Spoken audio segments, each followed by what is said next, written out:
There have been a lot of crazy statements going around lately surrounding 2023 NBA draft prospect Victor Wembanyama. He will be the first overall pick in this year's NBA draft, and standing at 7'5" with guard-like skills, he's truly a generational prospect. But the talk surrounding him has gotten out of hand. Two statements from around the time of the lottery stick out to me personally. One came from Woj, who said he is not only the best prospect in the history of the NBA, but in the history of team sports. Tiger Woods, anyone? Mike Trout and Bryce Harper? Messi and Ronaldo? There's been a lot of great prospects throughout the years, and there's many sports that host them. Then, I believe it was Chris Broussa who came out with a statement around the same time, saying that if Wemby turned out to be Anthony Davis, Kevin Durant, or Hakeem The Dream Olajuwon, he would be a disappointment, which is just insane to say. At this point, there's just too much hype. But I'm here to tell you that Victor is not the best prospect in NBA history. Now, this will not be a video to discredit Victor. He is a phenomenal prospect. Rather, this is a video to point out the recency bias going on here. Victor Wembanyama is not the greatest draft prospect in NBA history. Now let's take a deeper look at why. Before we get into the real greatest prospects in NBA history, if you enjoy my content and watch a few videos of mine, think about subscribing. 96% of my viewers are actually not subscribed, so if you're watching before and enjoy the content, drop a sub and comment down below. It really helps the channel. Just so no one can say I'm downplaying Victor, let's start with what puts him in the conversation for greatest prospect ever. At 7'5", 230 pounds, with an absurd 8-foot wingspan, it's easy to understand the hype behind him. At just 19 years old, he won not just the French League's best young player, but the best defender, top scorer, best blocker, and best of all, the MVP. He put up averages of 22 points, 10 rebounds, and 3 blocks per game. To this point, he has led his team to the semifinals. Honestly, his most impressive stuff might have come in the 2 Vegas showdowns versus the G League Ignite. In those games, Victor averaged 37 points, 8 rebounds, and 5 blocks, while shooting 50% both from the field and from behind the three-point line. It's generational stuff, and at times he just looks completely unstoppable. To this point in NBA history, though, we haven't seen players 7'3" and above have very long-lasting careers. There's a point where the injuries just pile up. But this is the best player at that height we've seen coming in, so maybe he can break that trend. He should be special, but he's not the best prospect ever. Now let's get into 7 prospects that could be better. When Wilt Chamberlain was just a freshman at Kansas, ineligible still for the varsity and just 19 years old, a 1955 Sporting News article wrote of him, the greatest basketball player in the game today, greater than Bob Cousy, Bob Pettit, and Neil Johnston of the pros, and Bill Russell and Robin Freeman of the collegians. Greater perhaps than any player who ever lived, so good in fact that the rules are certain to be written to curb the fabulous performer. Chamberlain was that good, dripping potential from his 7'1" height. They did rewrite a rule for him, further widening the lane in an attempt to limit his dominance. 60 or more colleges had recruited him out of Philadelphia's Overbrook High, and when he got tired of defensive tactics deployed against him while at Kansas, Chamberlain skipped his senior year to sign with the Harlem Globetrotters. Drafted by the Warriors a year later as a territorial pick, Chamberlain exploded onto the scene with the best rookie season ever. 37.6 points, 27 rebounds, and 46 minutes per game. No wonder the league finally named its Rookie of the Year trophy after him. Chamberlain owned the NBA's all-time scoring mark by the end of his 7th season, surpassing Hall of Famer Bob Pettit, and eventually topped Pettit's total by more than 50%, his 31,419, setting the standard until the next hot prospect on this list broke it. His name was Lou Alcindor when he was leading Power Memorial Academy to a 79-2 record in 3 New York Catholic championships. Same as it was when the 60 colleges tried to outwoo UCLA for the 7'2" center's services, and when he led the Bruins to 3 consecutive NCAA titles, though Coach John Wooden always called him Lewis. There was no debate over his status as the consensus #1 pick for the 1969 NBA draft. The only uncertainty was which team would land him. Per the rules at that time, the teams at the bottom of their respective conferences flipped a coin to determine who would pick first. The Phoenix Suns called heads, the coin came up tails, and that particular chapter of NBA history veered down the Milwaukee Bucks' path. The Suns wound up selecting Neil Walk, a journeyman center who lasted less than 8 full seasons in the league. The Bucks got Abdul-Jabbar, an NBA championship in only their 3rd season, in a second finals trip with him in 1974. If anything, the hype fell short of his career achievements. Kareem played until he was 41 years old. He won 5 more championships with the Lakers, became known as the captain of their famous Showtime teams in the 1980s, and was named to 19 All-Star teams and 15 All-NBA berths. His signature skyhook became arguably the most lethal shot in league history, and his points total of 38,387 stood as the NBA record until yet another hot prospect on this list finally this season exceeded it.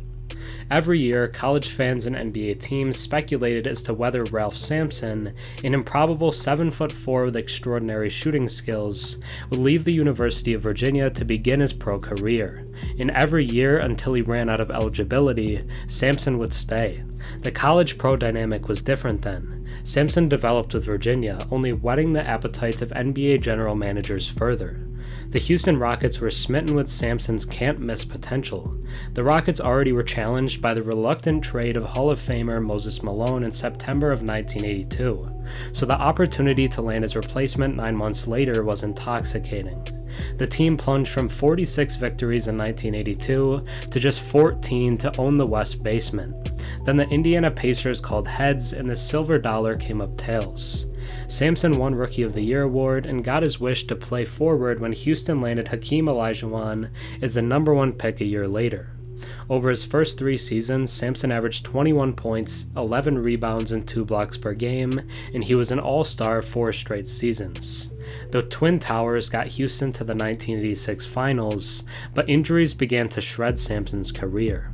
He played more than 48 games only once in his final 6 seasons, and over the last 5, averaged 8 points and 6 rebounds in just 21 minutes.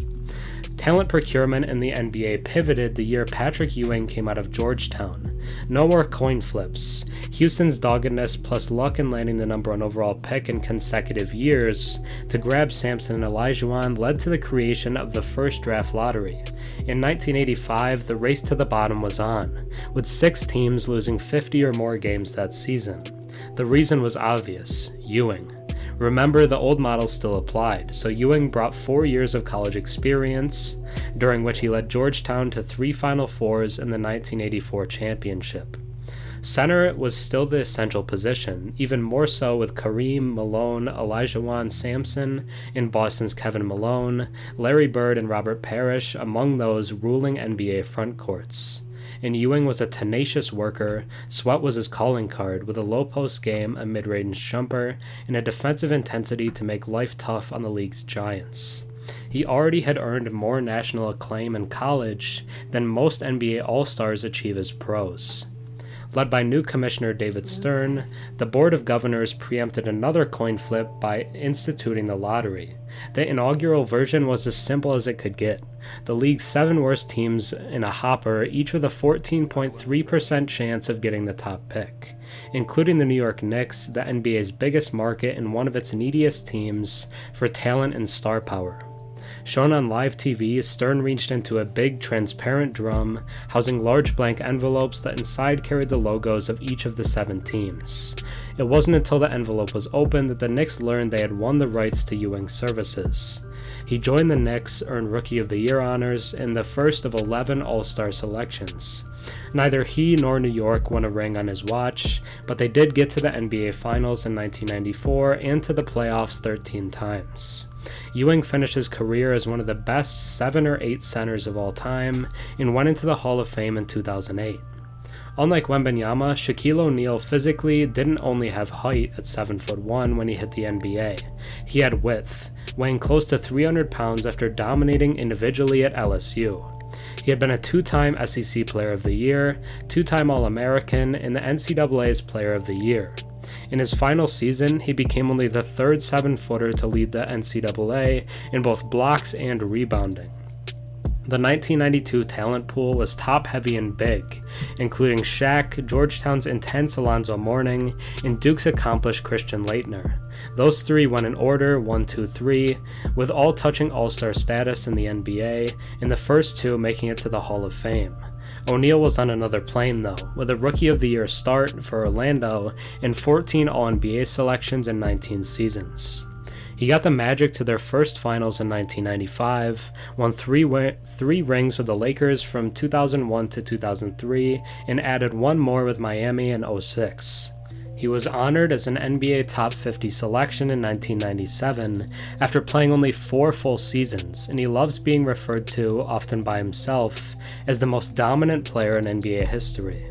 All the accolades and comparisons O'Neal heard and the hype of his potential made him tap the brakes when asked about Wembanyama. "He's not the future Shaq, but he can definitely be the first Victor," Shaq said. "He's a great player and he should want to make a name for himself. He should not want to be like anyone else." Most of the players on this list generated their hype domestically. They grew up in the US, attended high school and college at American colleges, and were sized up for their basketball futures in the NBA. Then there was Yao Ming, as big globally as he was physically, 7'6", 310 pounds. Before the native of Shanghai, China, played his first game for the Houston Rockets, he opened up the NBA to the world with the anticipation of his spot in the 2002 draft. He already had developed and dominated back home, flexing obvious potential in the 2000 Olympics in Sydney. He averaged 32.4 points and 4.8 blocks per game as a pro in China in 2002.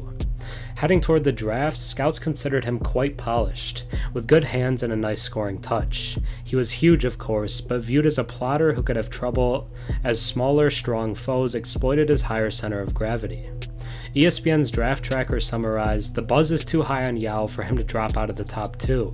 Then again, NBA pundit Bill Simmons wrote, "Years from now, we will remember Yao Ming over Jay Williams the same way we remember Bowie over Jordan, Traylor for Nowitzki, Carroll for McHale and Parrish, Aguirre over Thomas, and every other great draft day blunder in NBA history. I'm not just predicting it, I'm guaranteeing it." Well, no. Yao's undoing came not from limited talent or an inability to acclimate to NBA play. His career was less than it might have been due to foot and leg injuries. He barely lasted 8 seasons, missing 175 games and the 2010 campaign entirely. China's Yao Mania got him onto all-star teams 8 in all, but he was also named to All-NBA 5 times, and he too made it all the way to Springfield with a 2016 Hall induction. Leave it to LeBron James to be the only non-big man on this list of the most hyped NBA prospects ever. His claims to early fame and scrutiny came from his status as a prodigy, attracting unprecedented attention while still a student at St. Vincent St. Mary High in Akron, Ohio, as well as his pro-ready physical build. A muscular 6'8", James arrived better suited to the rigors of NBA play than most veterans on their way out. Before his junior year in high school was over, James had been featured on the cover of Sports Illustrated. ESPN televised several of his high school games. He was dubbed the Chosen One and touted as the likely heir to Michael Jordan as the NBA's next great player, landing a $90 million sneaker contract before he ever appeared in an NBA game. "I can't imagine how different my life would be with social media," James said last fall. "I'm happy I didn't have social media. I'm happy I was from a small town. It just kept me in the bunker and kept me locked in with the task at hand." Living up to every expectation tossed his way, though, makes James a model for Wembanyama and all who have followed or will follow. Greg Oden, Derrick Rose, Davis, Ben Simmons, and Williamson all got plenty of hype, though none approaching James or Wembanyama's. So there are many great prospects in NBA history, and Victor Wembanyama's name deserves to be up there among them. But he's not the best one. The hype has gotten out of control.